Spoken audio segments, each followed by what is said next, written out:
loyer cher en Côte d'Ivoire. Comme un peu d'Afrique, je voudrais me prononcer un peu sur cette question de loyer cher dans notre pays, la Côte d'Ivoire. Frère, votre combat, il est noble. Il dit à 2000% votre combat, il est noble. Je le soutiens à 2000%. Même si les gens diront que oui, toi tu n'es pas ici, tu es en exil, en notre tabou déjà. Mais c'est un combat qui est noble. Mais, chers camarades, il y a la manière de mener le combat qui ne me sied pas trop. Il y a certaines personnes qui sont dans le combat, qui critiquent, qui dénoncent, mais qui en même temps appellent à l'aide, à venir les sauver, à venir diminuer le coût des loyers. Et ils attaquent exclusivement les propriétaires de maisons. En réalité, les gens font un peu fausse route à ce niveau-là.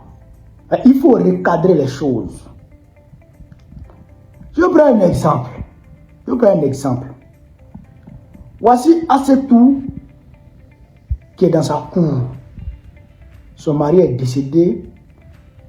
Il lui a laissé une cour. Quand elle encaisse cette cour-là, chaque fin du mois, elle peut se retrouver avec 250 000 francs. Prenez un exemple, son mari est décédé en 2012. Et puis c'est ce qu'elle prend pour s'occuper de Mohamed, est-ce qu'elle prend pour s'occuper de Karim, est-ce qu'elle prend pour s'occuper d'Abiba. Elle paye leur scolarité avec l'argent, d'accord, de cette cour-là. Naturellement, l'argent de loyer de cette cour. Et puis en 2014-2015, le sac de riz qui était à 10 000, qui était à 15 000 francs, monte à 25 000 francs. Le bidon d'huile qui était à 1 000 francs monte à 2 000 francs. Le cube magique qui était à 25 francs est maintenant à 50 francs. Le piment, on n'en parle pas, le sel, on n'en parle pas. Tout a augmenté. Et en plus, on vient la charger avec des taxes d'habitation. On vient la charger avec des impôts fonciers. Et c'est avec les 250 000 francs là qu'elle doit prendre pour gérer, pour couvrir toutes ses dépenses. Frère, de vous à moi, est-ce qu'elle avait bien? Est-ce que ça peut aller? Assetou sera obligé, à son corps défendant, malgré elle-même, d'augmenter le coût de son loyer. Ça, il faut reconnaître ça. D'accord? Donc, le problème se situe où? Le problème se situe au niveau du coût de la vie. Les denrées alimentaires les plus consommées en Côte d'Ivoire sont chers. Les produits de première nécessité sont chers. Donc quand c'est comme ça, tout devient cher. Augmenter le carburant et puis les transporteurs augmenteront le transport. C'est aussi simple que ça. Et en plus de cela, il y a un problème qui est venu s'ajouter à ça. Draman Ouattara a commencé à casser les quartiers populaires. Mais quand les quartiers populaires sont cassés, et qu'il y a des milliers de familles dans la rue, mais ces milliers de familles n'iront pas au village. Puisqu'il y a certains qui n'ont même plus de village, qui ne vont plus au village. Il y a longtemps, ils ne vont plus au village, donc ils n'ont plus de village. Et ils ne peuvent pas aller avec la honte au village. Donc ils vont forcément chercher maison dans Abidjan là. Donc ça crée une forte demande de logement. Et quand il y a une forte demande de logement, forcément, les propriétaires malhonnêtes vont créer de la spéculation et automatiquement faire augmenter le coût des loyers. C'est ça aussi, c'est aussi simple que ça. La loi du marché, c'est l'offre et la demande. Quand la demande est forte, automatiquement, le prix augmente. Mais quand l'offre est forte que la demande, automatiquement, le prix chute. Ça, c'est la loi du marché, ça. Est-ce que vous comprenez? Et puis en plus de cela, il y a toutes sortes de contrebandiers qui sont rentrés en Côte d'Ivoire. Toutes sortes de malhonnêtes sont rentrés en Côte d'Ivoire. Ceux qui sont dans le blanchiment d'argent aujourd'hui sont remplis en Côte d'Ivoire. Ceux qui sont dans le trafic de drogue sont remplis en Côte d'Ivoire. Mais des gens qui viennent prendre des maisons sur 1 an. Eux, ce n'est même pas 3 mois de loyer, 3 mois de caution. Hein. Eux, ils prennent sur 1 an. Ils prennent ta maison sur 1 an, ou sur 2 ans. Ils donnent cash. Mais quand le propriétaire a un homme comme ça dans sa maison, Joe, toi, les 1 mois là, ça lui fatigue. Et puis, il ne discute pas le prix. Parce qu'il a l'argent, lui-même il veut dépenser l'argent. Il a trop d'argent, il veut dépenser. Donc, ce genre de personnes-là font que le coût du loyer augmente, le prix du terrain augmente. Il y a des gens qui veulent blanchir leur argent en Côte d'Ivoire. Aujourd'hui, tu ne peux même pas payer le terrain à Abidjan. Parce que les gens, ils viennent payer les terrains, ils ne discutent même pas les prix. Tellement que les jeteurs là-bas, ils sont pressés de blanchir leur argent. Donc, il y a cet aspect-là aussi qu'il faut voir. Est-ce que vous comprenez un peu? Donc, c'est tout ça là qui fait que, d'accord, les loyers augmentent en Abidjan. Sinon, le combat il est noble. Mais ce n'est pas Dra qui va vous aider. Et il faut mener le combat véritablement. Et puis, je vais vous donner un conseil. Si vous voulez sonder qui est véritablement derrière l'augmentation des loyers, faites une petite manifestation, vous allez voir. Faites une petite manifestation à Abidjan. Quelque part, allez faire une déclaration de manifestation et puis dites que vous voulez manifester. Vous allez voir derrière. Vous allez voir qui est vraiment derrière l'augmentation des loyers. C'était ma petite contribution.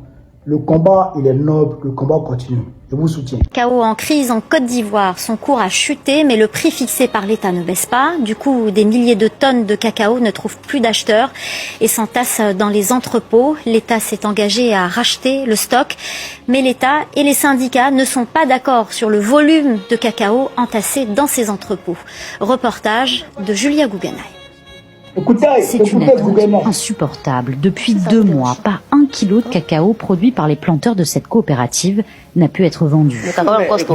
On a des soucis. Il y a mon enfant qui est à l'hôpital. Donc vraiment, cherchez des moyens pour que vous nous payiez. Les enfants là ne sont pas allés à l'école. C'est vrai, vous avez raison. Il y a des obligations. Les problèmes vont se régler bientôt. Ce blocage touche tout le pays, premier producteur mondial, où 1 personne sur 4 dépend des revenus du cacao pour vivre. Si le ministère de l'Agriculture s'est engagé ce mardi à racheter le cacao aux coopératives, le coût de cette attente se fait déjà sentir. Il y a des risques de moisissure. Donc on est obligé à chaque fois de faire sortir le cacao séché et puis remettre dans les sacs pour venir paletter encore. Donc tout ça, ça demande encore de l'argent. Il y a aussi le risque de vol. Parce que nous-mêmes, nous avons été victimes de vols dans le mois de novembre. Nous avons perdu beaucoup de cacao. 100 tonnes de cacao sont stockées ici en attendant d'être vendues, mais ce chiffre ne représente qu'1 tiers de la production des planteurs. Certains ont bradé leur stock hors des circuits légaux, tandis que d'autres se résignent à voir leurs fèves pourrir sur les arbres. Tout ça là, c'est des cabosses perdus que nous allons jeter.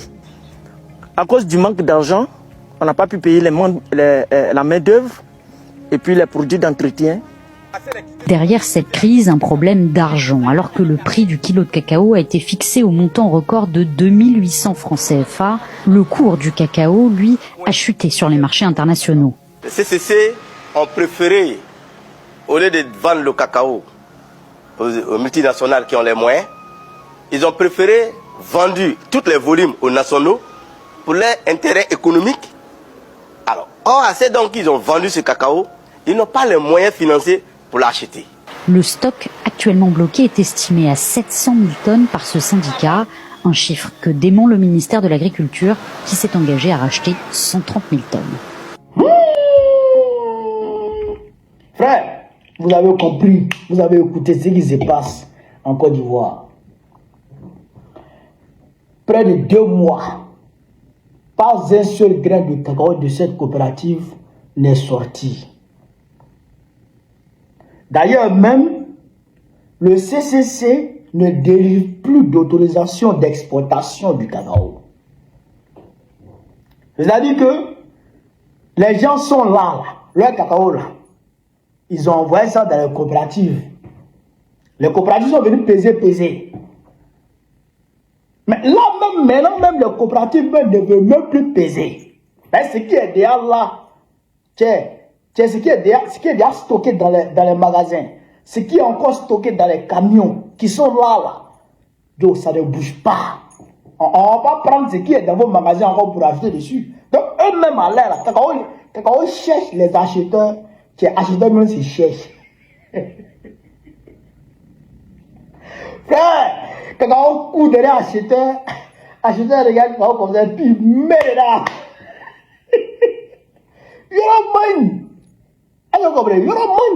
Mais qui est le problème? Qui gangrène le secteur cacao en Côte d'Ivoire? Qui gangrène? C'est le petit là, Loïc Folorou. L'enfant gâté de la femme de Dramane Ouattara. L'enfant insolent, le voleur, l'esclavagiste de la femme de Dramane Ouattara. Il est le meilleur ami de Macron. Petit que vous voyez comme ça, c'est le meilleur ami de Macron. Donc, lui et puis Macron, là, ils sont ensemble. C'est lui qui gère le cacao de Côte. Dra ne peut pas parler dedans. C'est lui qui a dit à Dra, moi, je peux faire évacuer le cacao. C'est-à-dire que 90% du cacao ivoirien, par anticipation, avant que le prix ne chute sur le marché international, j'ai les moyens de ça. Il a mis ses opérateurs, il a créé, d'accord, des petits opérateurs économiques sur le terrain, des petits acheteurs sur le terrain, d'accord, qui travaillent à son compte, qui travaillent pour lui. Donc, ils ont mis de côté les grands groupes comme Kagil. Ah, mais vous avez vu que Kagil a fui, non? En septembre, Kagil a quitté le pays. Oh, Kagil était là depuis 1997. Kagil était en Côte d'Ivoire. Le géant américain, le géant du cacao américain, Kagil a quitté la Côte d'Ivoire. Pourquoi Kagil a fermé ses portes? Mais Kagil, c'est des professionnels du cacao. Et ils savent qu'aujourd'hui, cette année, le cacao a donné. On ne peut pas acheter le cacao au prix record de 2800 francs et puis s'en sortir sur le marché. Et ils savaient. Mais petit là, il savait. Mais il a fait croire à Dra que lui peut gérer. Et Dra lui avait confiance. Dra lui a confié la gestion du cacao. C'est-à-dire que le monopole du cacao, tout le cacao de Côte d'Ivoire, Dra lui a confié ça. Et le petit là, quand Kagil a mis dedans, aujourd'hui, il refuse d'acheter le cacao à 2800. Oh, il a dit à Dra qu'il peut acheter. Il a dit à Dra qu'il peut acheter le cacao à 2800. Il peut acheter le cacao à 2800 et puis vendre. Et puis gagner son argent dedans. Quand les grosses entreprises sont parties là, quand les grandes multinationales sont parties là, il dit qu'il ne peut plus acheter. Même, vous avez vu que Adjoumani a été débarqué de son poste de ministre de l'Agriculture. Qui a fait ça? C'est Pétla.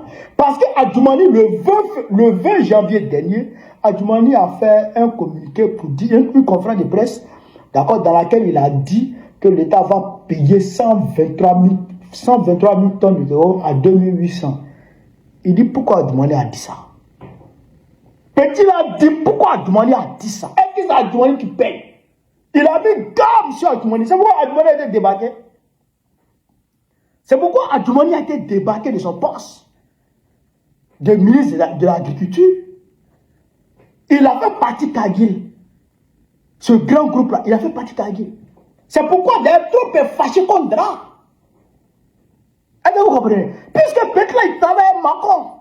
Or, là, Macron ne veut pas sentir aucune autre multinationale en Côte d'Ivoire. Il veut que tout soit français. Donc, ce petit-là, le fils de la femme de Dra, la française, le petit français, c'est lui qui est en train de faire souffrir nos parents comme ça. Tu dis tu peux acheter Dra, donner le prix.